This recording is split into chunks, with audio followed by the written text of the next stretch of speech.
Y entonces, él se sigue moviendo por todas las grandes ciudades de la región, buscando los lugares donde las viejas religiones son las más poderosas. Predicó su mensaje en las sombras del templo de Artemisa. Es una de las maravillas del antiguo mundo y el templo pagano más grande del planeta.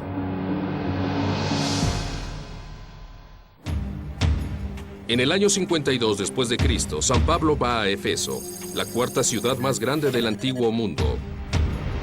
Él es solo uno de los cientos de miles de peregrinos visitando la ciudad.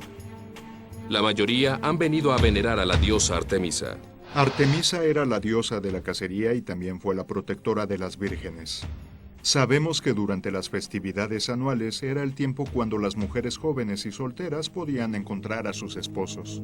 Artemisa fue una de las diosas más importantes en la religión griega y romana. Y aquí tenía un sepulcro para igualar su estatus. El templo de Artemisa fue conocido a lo largo y ancho. Su imagen fue moldeada en monedas que circularon la región. Esta fue una de las 7 maravillas del mundo, y en la época de San Pablo, el templo más grande en existencia. Como un imán para los peregrinos paganos, eso jugó un importante papel en el plan de Pablo. Éfeso se volvió una maravillosa base para él porque aquí estaba el templo de Artemisa y lo usó para su propio beneficio. Porque toda la gente que entraba a la ciudad participaba en las festividades, siendo una audiencia para él, para predicar el evangelio. Nuestros investigadores reconstruirán el templo de Artemisa como lo hubiera visto Pablo. La evidencia sugiere que las personas de Éfeso usaban revolucionarias técnicas de construcción. Pero todo lo que queda hoy son unos cuantos bloques de mármol recuperados a casi 6 metros de profundidad. Para construir este templo se requirió de un trabajo monumental. No solo tuvieron que construirlo, necesitaron investigar cómo hacerlo. Jamás habían hecho algo así. En su deseo de honrar a su diosa, los constructores del templo e ingenieros se impusieron un reto. La decisión fue hecha para construir el templo totalmente de mármol, y la fuente más cercana para extraer el mármol estaba a 12 kilómetros de distancia. Todo tuvo que ser transportado para el sitio de construcción. El arqueólogo Julian Bennett está buscando pistas para descubrir cómo lo hicieron. Un grupo de hombres trabajó con cinceles de metal y martillo por todo alrededor para crear un canal angosto de menos de 6 pulgadas de ancho. Aún se puede ver el canal que sobrevivió ahí. Y luego, una vez que lograron bajar el canal al nivel del bloque que querían, si vienes de lado y te topas con las orillas de acero, los bloques se podrían levantar. Se estima que se necesitaron 51,000 toneladas de mármol. Los efesos no hicieron el trabajo fuerte.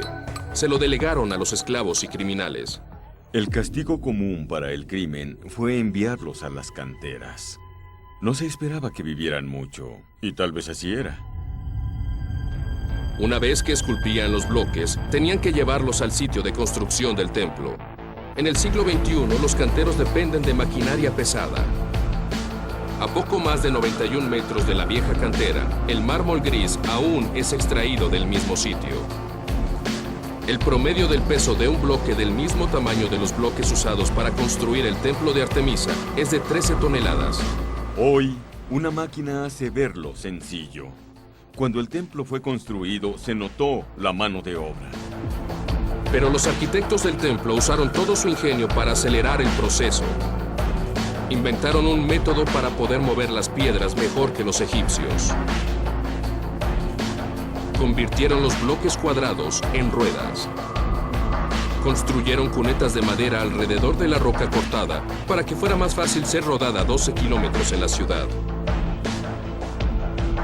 Ya que tuvieron la materia prima, estuvieron listos para construir uno de los mejores templos que haya visto el mundo. En su auge, atrajo más peregrinos que el templo de los judíos en Jerusalén. Hoy, el lugar donde estuvo una vez es un pantano inundado. Es difícil imaginar por qué un templo tan enorme se pudo construir aquí, en un pedazo de tierra que ningún constructor moderno tocaría. El historiador romano Pliny asegura que la tierra pantanosa fue elegida como precaución contra los frecuentes terremotos. Podría amortiguar los estremecimientos. Otra teoría es que un meteoro cayó aquí. Los ancianos creían que fue un dios enviado del cielo y que construyó su templo alrededor de él. Como sea, la localización presentaba un serio problema para los constructores. ¿Cómo construir lo que sería una de las maravillas del mundo en un pantano? Empezaron por construir una base seca, colocando una capa de carbón y luego cubriéndola con lana de borrego para prevenir que el agua subiera. Hasta arriba, colocaron bloques de madera.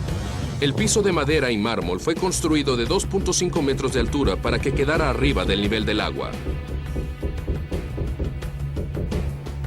El área mide aproximadamente 78 metros de ancho por 130 metros de largo. Esta resistente plataforma sostenía un bosque de columnas. Esta mide 14 metros de alto. Pero Pliny revela que las originales fueron unas masivas de 18 metros y 6 pisos de alto. Para lograr esta ambiciosa tarea de ingeniería, los arquitectos usaron andamios. Ensamblaron las columnas de una serie de pila de tambores, cada una pesando más de 8 toneladas. Una columna consistía aproximadamente en 30 tambores y una vez ensamblada eran acanaladas con martillo y cincel. Esto fue hecho increíblemente 127 veces. Entre las ruinas, Aaron Marshall encuentra evidencia de cómo fue construido el techo del templo. Al ya tener las columnas erigidas, ahora tienen la tarea de erigir los dinteles. Los dinteles son aquellos bloques de piedra que tienen que poner arriba de las columnas. De nuevo, es Pliny quien nos dice cómo fueron puestos los dinteles. Fue crucial ponerlos con precisión.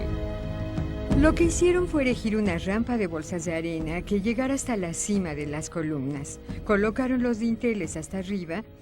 Después hicieron un hoyo en las bolsas para que saliera toda la arena lentamente. Y así se ajustaran todos los dinteles. Deben tener en mente que no es una mezcla. Tienen que ser exactas. Se llevó más de 120 años construir el templo. Ahora le podemos dar vida a esta increíble parte de la última palabra de San Pablo. Un sorprendente edificio que fue más grande que lo que se haya visto. Fue un punto de atención de enorme actividad, todo centrado alrededor del culto de la diosa. Un toldo en el techo cubriría su estatua de luz.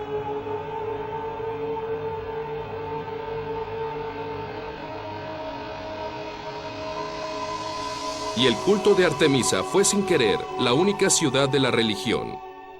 Los romanos creían en muchos dioses y toleraban las creencias tradicionales de las personas que conquistaban. Así que al principio, Pablo y su nueva religión fueron bien recibidos.